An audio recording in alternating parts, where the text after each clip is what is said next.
buenas noches a todos los presentes en esta transmisión en vivo, seguidores y amigos de esta su escuela jurídica de posgrado. Los saluda Ulises Cuba.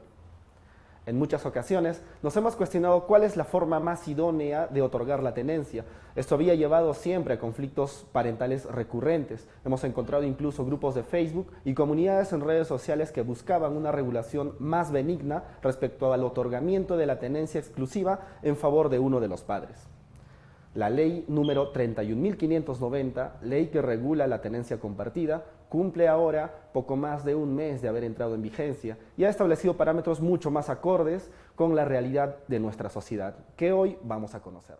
Para abordar estos temas nos encontramos hoy con la doctora Tania Bocanegra Risco, quien es juez supernumeraria por la Corte Superior de Justicia de la Libertad.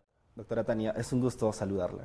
Muchísimas gracias por la invitación. Para mí es todo un honor el día de hoy conversar con ustedes sobre estos temas tan importantes, sobre todo referido a la especialidad que manejo en este momento, que es el derecho de familia. Doctora Tania, coméntenos, para ir directamente al tema de la entrevista, ¿qué es exactamente la figura jurídica de la tenencia compartida y cómo surge en nuestro país? Gracias. Bien.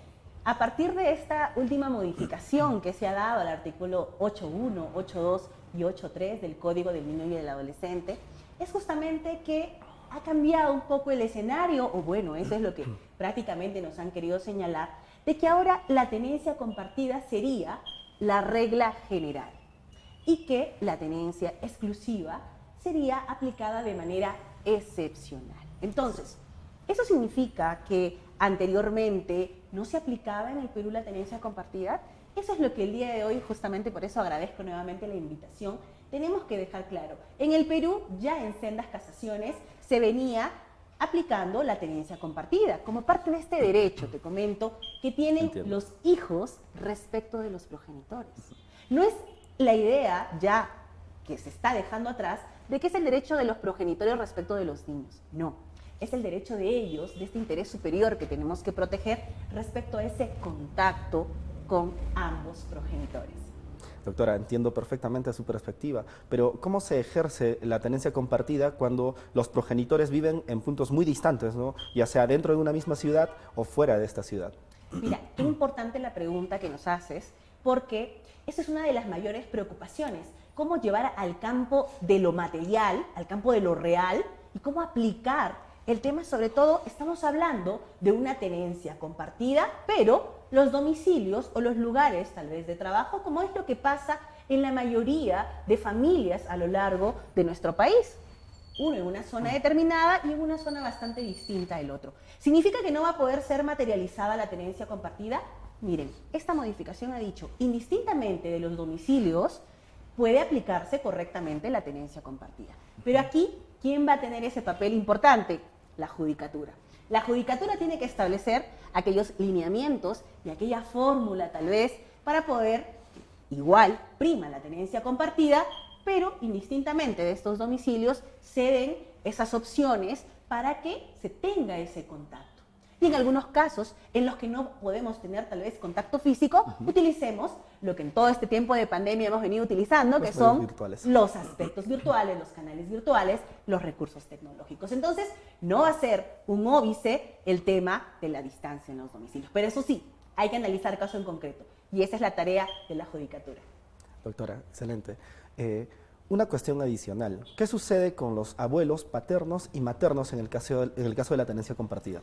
Mira, justamente agradezco nuevamente la pregunta, porque de nuestra experiencia, sobre todo, uno de los integrantes del grupo familiar, como por ejemplo es el contacto con los abuelos, los tíos también, maternos o tíos paternos, que muchas veces cuando se daba el tema de la tenencia exclusiva, que era la regla general de manera anterior, bueno, antes de la modificatoria, que eso todavía puedo señalar incluso entre comillas, porque no todos los jueces establecían eso, al contrario, ya a partir de principios convencionales, incluso a partir de estos marcos que nos permiten establecer este interés superior del niño y este contacto del niño con los progenitores. Pero retomemos la pregunta, ¿qué pasa con los abuelos? Ellos habían sido uno de los integrantes del grupo familiar más afectados cuando se daba solo la exclusividad. Es decir, si el progenitor A tenía de manera exclusiva la tenencia del niño, prácticamente ese niño sí podía tener contacto directo con la familia, el progenitor que tenía la tenencia exclusiva. ¿Y qué pasaba con el otro progenitor? Y con la familia. ¿Acaso ese niño no tiene también el derecho de tener contacto con su familia, ya sea paterna o materna, es decir, con aquella familia o aquel progenitor que no obtuvo la tenencia exclusiva? Y eso es justamente lo que se quiere evitar. Y por eso que entiendo, a partir de un análisis constitucional, ojo, porque como antes de la entrevista veníamos comentando, ya la Defensoría del Pueblo, como te había señalado, incluso el Ministerio de la Mujer, nos ha lanzado alertas y ha dicho, señores, esa modificación al Código del Niño y Adolescente incluso resulta ser inconstitucional. Mira qué terrible este escenario, en lo que en realidad lo que se busca es que se unan las fuerzas para que se pueda materializar esta nueva visión, sobre todo que sea ya a gran escala, de que prime este derecho de los niños a tener contacto con ambos progenitores. Así es, doctora, y justamente para hacer prevalecer el interés superior del niño, ¿verdad? Eso es justamente lo fundamental. Algunos hacen una interpretación diferente respecto, debo entender, de que el interés superior del niño muchas veces ha sido utilizado, tal vez no de la manera correcta, pero que tiene que primar sí el contacto de este niño con ambos progenitores. No se le puede limitar. Él tiene el derecho a tener contacto con ambas familias y eso tiene que primar. Así es, doctora, estamos muy de acuerdo con su perspectiva. Estamos ya a puertas de que esta nueva norma cumpla un mes de haber sido emitida. Su publicación ha sido el 26 de octubre de este año en el diario El Peruano. Observamos que uno de los puntos críticos de esta norma es que justamente se puede tomar en consideración la opinión del niño, ¿no? Pero también se toma en cuenta su edad. ¿Cuál considera usted que es la edad apropiada para tomar en consideración la voluntad del niño? La opinión. Claro, mira qué importante. Y eso, la opinión del niño, está en realidad, como él se considera, claro, tiene que ser considerado como una parte en el proceso. Y como es una parte en el proceso importantísima, incluso que al ser un niño es una categoría vulnerable por el rango de edad en el que se encuentra, entonces tiene que intervenir en este proceso y los jueces tenemos que escuchar qué es lo que ellos tienen que decir. Ahora, más allá del criterio que pueda tener, en este caso, lo que pueda tener yo, hay que entender que hay que relacionarlo con el principio de autodeterminación de este niño. Es decir, de acuerdo a su madurez, tal vez su madurez emocional, a cómo pueda participar en ese proceso. Ya algunas reglas nos establecen de que a partir de los 12 años es sí o sí tenemos que tomar e incluso motivar en la resolución esa opinión del niño. En una edad menor a los 12 años sí va a tener que tomarse también en consideración, pero nos sirve mucho para poder tener ese contacto de lo que el niño en realidad quiere decir, qué es lo que él desea, y si no se está estableciendo una correcta defensa, incluso ahora se establece que tenemos que ponerle incluso un abogado de oficio al niño, cuando sus derechos o cuando sus intereses no están siendo correctamente tutelados, cautelados, ¿no? Claro, entonces, ¿está tomando una especial relevancia ahora este niño y sus derechos? Definitivamente, claro, definitivamente, y escucharlo es importante para tomar una decisión adecuada. Y otro punto importante, tal vez, si me permites, es poder identificar en esa comunicación que tenemos con el niño, a partir de sendos protocolos, incluso protocolos de buena atención, protocolos de poder identificar situaciones como, por ejemplo, que no podemos negar que existe, situaciones de alienación parental. Así es. Y que las podemos identificar justamente en ese momento tan vital que es comunicarnos con el niño.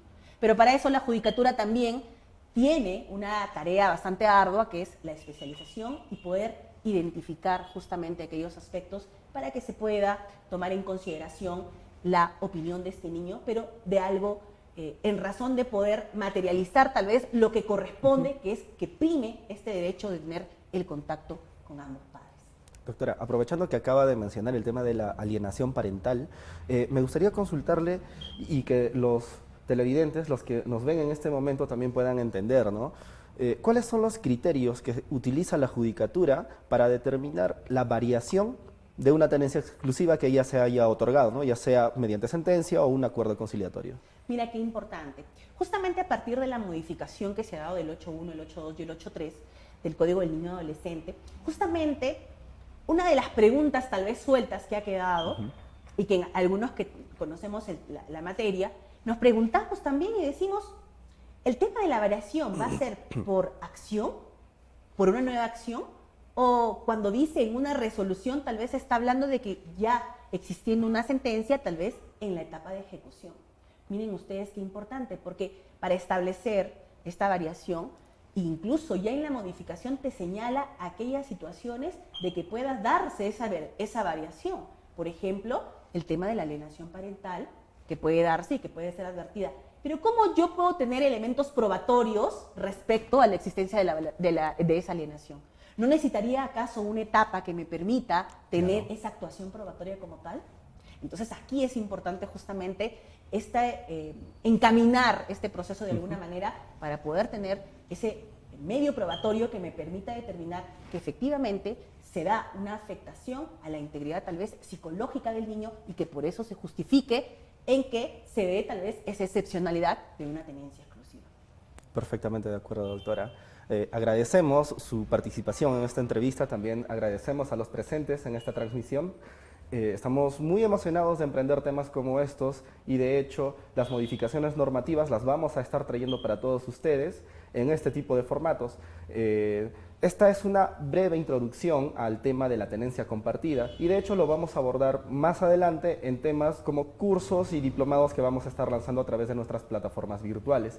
Agradecemos nuevamente, doctora Tania, su participación. Esperamos contar nuevamente con usted, que gracias a su experticia nos transmite este tipo de experiencias. Muchas gracias, doctora. Muchísimas gracias nuevamente. Permítame también despedirme de tu público y solicitarles a ustedes, ya saben que estamos en esta constante capacitación.